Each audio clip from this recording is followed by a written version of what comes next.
हाँ खच क्वीन फिर खच मारी ना नवाज शरीफ कैंसर हॉस्पिटल जिन जी दिहाड़ी ला गए ਉਹਦੇ ਚੋਂ ਵੀ 74 अरब रुपए का मनसूबा सी ना कोई दीवारां ना कोई छत्तां ना कोई सरिया ਉਹਦੇ ਚ मैं कहना मैं दिहाड़ी ला गए ने बददे पुत्र ए किथों किथों दिहाड़ियां लाते ने तुसी ये हिसाब लाओ जिन जान पाकिस्तान जी कहां कहां से ये पैसा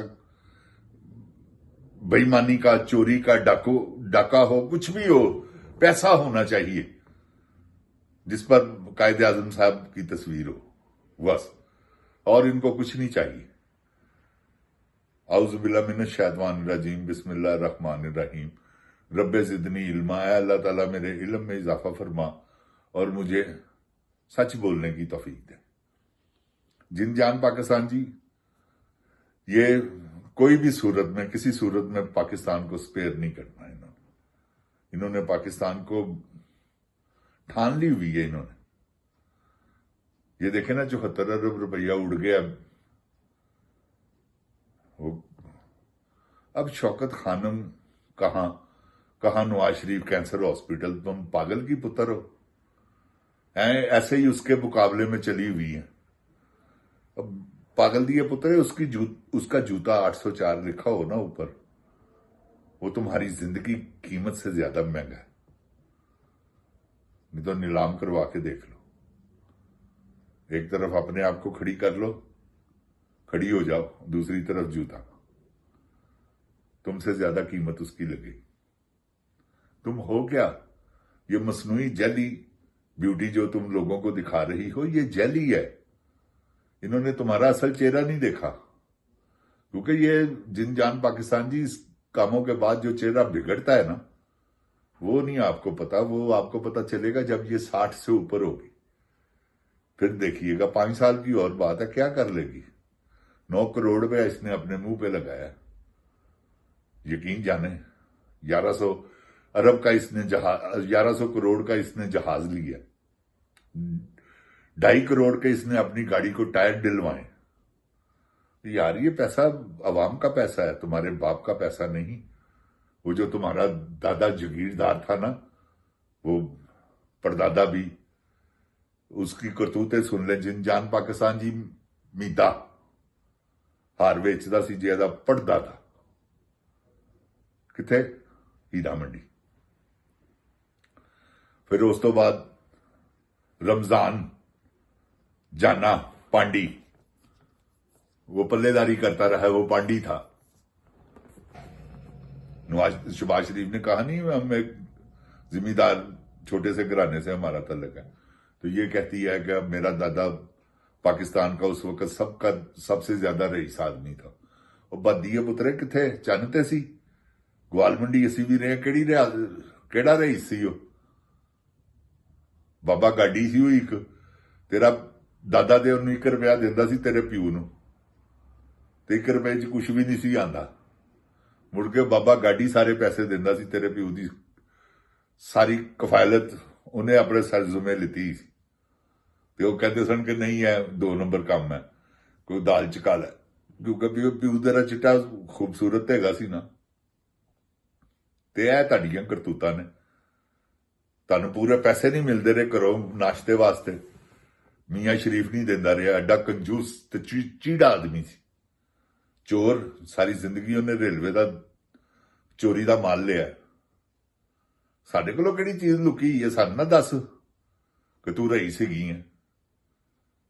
अल्लाह माफ करे तौबा इस्तगफार असी यार उस्तम सराब साइकिल फैक्ट्री के शेयर होल्डर हैं एक तो दूसरी फैक्ट्री नहीं बना सके इन्हां दियां नीआं बड़ियां बन गई पाकिस्तान च सब तो पहला साइकिल बनाया सी ते साडियां दिलियां नीआं फैक्ट्रियां बनियां जिन्नियां खच क्वीन दियां बन गई मलका गराज दियां ते यह सब 2 नंबर काम ने जिन जान पाकिस्तान जी इन्हां दे अल्लाह माफ करे तुहानूं मैं की दसां ये सारा कुछ अपनी अखां नाल देखते रहे हैं। मोर्स गड्डी सी जिसले मियाँ शरीफ ने लैके लई गड्डी इन्होंने घर वास्ते मोरस एक गड्डी सी पिंडी बड़ी देर टैक्सियां भी चलदियां रही वो जिन जान पाकिस्तान जी इन्होंने एक गड्डी सी इन्हों दे कोल मेरा हाल या पीला या लाल रंग सी ਲਾਲ ਰੰਗ ਹੀ ਸੀ ਉਹਦਾ। ਹਾਂ, ਤੇ ਜਿੰਨ ਜਾਨ ਪਾਕਿਸਤਾਨ ਜੀ ਐਡੇ ਕਿਹੜੇ ਰਈਸ ਸਨ। ਹਾਂ, ਸੈयद ਮੁਰਾਦਬ ਅਲੀ ਸ਼ਾਹ ਰਈਸ ਸੀ ਪੈਕੇਜਿਸ ਵਾਲੇ, ਪਾਕਿਸਤਾਨ ਹਿੰਦੁਸਤਾਨ ਬਣਨ ਤੋਂ ਪਹਿਲੇ। ਉਹ ਬਾਈ ਖਾਨਦਾਨ ਜਿਹੜੇ ਨੇ ਉਹਨਾਂ ਚ ਇਹਨਾਂ ਦਾ ਕਿੱਥੇ ਨਾਂ ਸੀ। ਜਿਹੜੇ ਰਈਸ ਹੋਏ ਨੇ ਉਹ ਸਨ ਬਾਈ ਖਾਨਦਾਨ, ਪਾਕਿਸਤਾਨ ਦੇ ਸਭ ਤੋਂ ਰਈਸ। ਉਹਨਾਂ ਚ ਇਹਨਾਂ ਦਾ ਕਿੱਥੇ ਨਾਂ ਸੀ। ਦਹਾ ਆਪਣੀਆਂ ਆਪਣੇ ਦਾਦੇ ਦਾ ਨਾਮ ਬੱਦੀ ਹੈ ਪੁੱਤਰੇ। ਐਵੇਂ ਹੀ ਬਸ ਉਸ ਤੋਂ ਬਾਅਦ ਰੇਲਵੇ ਦੇ ਲੋਹੇ ਇਹਨਾਂ ਨੂੰ ਰੰਗ ਲਾਤੇ, ਚੋਰੀ ਦੇ ਲੋਹੇ ਨੇ। ਇਹਨਾਂ ਦੀ ਅੱਖ ਜਿਹੜੀ ਆ ਉਹਨੇ ਸਵਾਰ ਦਿੱਤੀ ਚੋਰੀ ਦੇ ਵਿੱਚ। ਚੋਰੀ ਦਾ ਮਾਲ ਹੈਗਾ, ਅਖੀਰ ਹੈ ਅੱਲਾ ਦੇ ਫਜ਼ਲੋ ਕਰਮ ਨਾਲ ਉਸੇ ਰਾਹਾਂ 'ਚ ਜਾਣਾ। ਉਤੋਂ ਕਹਿੰਦੇ ਨੇ ਪਟਵਾਰੀ ਕਿ ਜੀ ਅਸੀਂ ਚੋਰ ਨਹੀਂ ਗਏ, ਸਾਡੀ ਮਾਂ ਚੋਰ ਨਹੀਂ, ਸਾਡਾ ਪਿਓ ਚੋਰ ਨਹੀਂ। ਪਟਵਾਰੀਓ, ਤੁਹਾਡਾ ਭਰਾ ਫੜਿਆ ਗਿਆ ਉੱਥੇ ਟੈਕਸ ਚੋਰੀ ਕਰਦਾ। ਉਹਨੇ ਕਿਹਾ ਸ਼ਾਇਦ ਇਹ ਵੀ ਪਾਕਿਸਤਾਨੀ ਹੈ। ਤੇ ਜ਼ਾਹਰਾ ਚੋਰ ਦੇਖ ਕੇ ਵੀ ਤੁਸੀਂ ਇਹਨਾਂ ਦੇ ਨਾਲ ਹੋ ਤੇ ਤੁਹਾਡੀ ਫਿਰ ਅੱਲਾ ਹੀ ਹੈ ਤੁਹਾਡਾ, ਅੱਲਾ ਦੀ ਲਾਨਤ ਹੀ ਹੈ ਤੁਹਾਡੇ ਤੇ, ਹੋਰ ਕੀ ਹੈ। ਤੇ ਜ਼ਾਹਰਾ ਪਤਾ ਹੈ ਕਿ ਚੋਰ ਹੈਗੇ ਨੇ, ਫਿਰ ਉਹਨਾਂ ਕੋਲੋਂ ਬੰਦਾ ਉਮੀਦ ਰੱਖੇ ਕੋਈ। ਪਹਿਲੇ ਉਹਨਾਂ ਦਾ ਆਪਣਾ ਢਿੱਡ ਭਰੇਗਾ ਤੇ ਤੁਹਾਡਾ ਭਰਨਗੇ ਨਾ। ਜਿੰਨ ਜਾਨ ਪਾਕਿਸਤਾਨ ਜੀ, ਉਸ ਤਰ੍ਹਾਂ ਤੇ ਕੋਈ ਨਿਜ਼ਾਮ ਨਹੀਂ। ਅੱਲਾਹ ਤਾਲਾ ਆਪਣੀ ਰਹਿਮਤ ਦੇ ਸਦਕੇ ਇਹਨਾਂ ਚੋਰਾਂ, ਡਾਕੂਆਂ, ਲੁਟੇਰਿਆਂ ਕੋਲੋਂ ਪਾਕਿਸਤਾਨ ਦੀ ਖਲਾਸੀ ਕਰਵਾਵੇ। ਬੜਾ ਦਿਨ ਰਾਤ ਇਹੋ ਹੀ ਦੁਆਵਾਂ ਨੇ ਇਨਸ਼ਾਅੱਲਾ। ਅਬ ਹੁਣ ਇਹਨਾਂ ਨੇ ਇਹ ਕਾਵਿਸ਼ ਜਿਹੜੀ ਕੀਤੀ ਹੈ ਇਹ ਲਈ, ਅੱਲਾਹ ਤਾਲਾ ਕਾਮਯਾਬ ਕਰੇ ਸੁਲ੍ਹਾ ਕਰਵਾਉਣ ਦੀ। ਦੇਖੋ ਹੁੰਦੀ ਹੈ ਨਹੀਂ ਹੁੰਦੀ, ਇਹ ਅੱਲਾ ਬਿਹਤਰ ਜਾਣਦਾ, ਕਿਉਂਕਿ ਬੜੇ ਸਖਤ ਨਕਾਦ ਨੇ ਈਰਾਨ ਦੇ। ਈਰਾਨ ਪੂਰੇ ਸਮਝ ਲਓ ਬੜੇ ਸਗੀਰ ਚੋਂ ਕੱਢਣ ਟੁਰਿਆ ਅਮਰੀਕਾ। ਉਹ ਕਹਿੰਦਾ ਨਿਕਲ ਜਾ, ਸਾਰੇ ਖਲੀਜ ਚੋਂ ਅੱਡੇ ਖਤਮ ਕਰ। ਕਿਸ ਤਰ੍ਹਾਂ ਹੋਣਾ? ਆਪਣਾ ਹੁਰਮਸ ਤੇ ਮੇਰਾ ਕਬਜ਼ਾ ਹੋਏਗਾ। ਉਸ ਤੋਂ ਬਾਅਦ ਯੂਰੇਨੀਅਮ ਜਿਹੜਾ ਮੇਰੇ ਕੋਲ ਹੈ ਉਹਦੇ ਤੇ ਉਹਦੇ ਬਾਰੇ ਤੂੰ ਕੁਛ ਗੱਲ ਨਹੀਂ ਕਰੇਗਾ।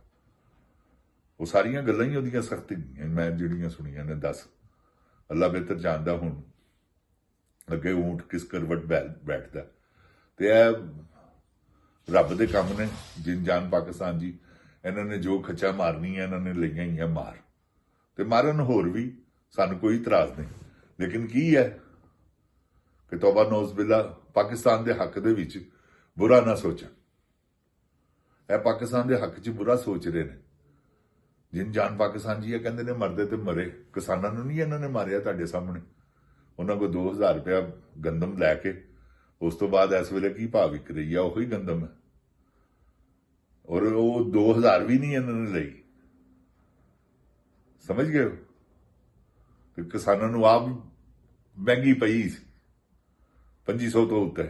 ਨੁਕਸਾਨ ਜੋ ਉਹਨਾਂ ਨੇ ਵਿਚਾਰਿਆਂ ਨੇ ਗੰਦਮ ਵੇਚੀ, ਆਪ ਉਹਨਾਂ ਦੀ ਗੰਦਮ ਦੀ ਬਜਾਏ ਆਪ ਬਾਹਰੋਂ ਮੰਗਵਾ ਲਈ, ਦਿਹਾੜੀ ਉਧਰੋਂ ਵੀ ਲਾ ਲਈ, ਇਹਨਾਂ ਦੀ ਵੀ ਸਾਰੀ ਖਰੀਦ ਲਈ, ਫਿਰ ਆਪਣੀਆਂ ਕੀਮਤਾਂ ਨਾਲ ਹੁਣ ਤੱਕ ਵੇਚ ਰਹੇ ਨੇ। ਇਹ ਤੇ ਇਹਨਾਂ ਦੇ ਨਿਜ਼ਾਮ ਨੇ। ਜਿੰਨ ਜਾਨ ਪਾਕਿਸਤਾਨ ਜੀ, ਕਿਵੇਂ ਤੁਹਾਨੂੰ ਦਸੀਏ। ਅੱਲਾਹ ਤਾਲਾ ਹੀ ਹੈ ਬਸ ਬਿਹਤਰ ਕਰਨ ਵਾਲਾ। ਦੁਆ ਕਰੋ ਕਿ ਅੱਲਾਹ ਤਾਲਾ ਬਿਹਤਰ ਕਰ ਦੇਵੇ ਪਾਕਿਸਤਾਨ ਦੇ ਹੱਕ 'ਚ। ਇਹਨਾਂ ਕੋਲੋਂ ਤੇ ਬਿਲਕੁਲ ਉਮੀਦ ਨਾ ਰੱਖੋ। ਇਹ ਤੇ ਅੱਲਾਹ ਤਾਲਾ ਦੀ ਮਿਹਰਬਾਨੀ ਨਾਲ ਅਨਕਰੀਬ ਇਹਨਾਂ ਤੇ ਜ਼ਵਾਲ ਆਣਾ ਇਨਸ਼ਾਅੱਲਾ। ਇਹ ਜਿਹੜਾ ਟਿਕਟੌਕ ਕੁਈਨ ਹੈ ਨਾ, ਮੈਂ ਪੈਨਸਲ ਹੱਥ 'ਚ ਫੜ ਕੇ ਹਰ ਵਾਰੀ ਇਹ ਤਸਵੀਰ ਜਿਵੇਂ ਕਿਸੇ ਬਰਿਸਟਰ ਦੀ ਧੀ ਹੈ। ਪਿਓ ਨੂੰ ਇੰਗਲਿਸ਼ ਬੋਲਣੀ ਨਹੀਂ ਆਉਂਦੀ, ਉਹ ਪਰਚੀਆਂ ਪੜ੍ਹਦਾ ਰਿਹਾ।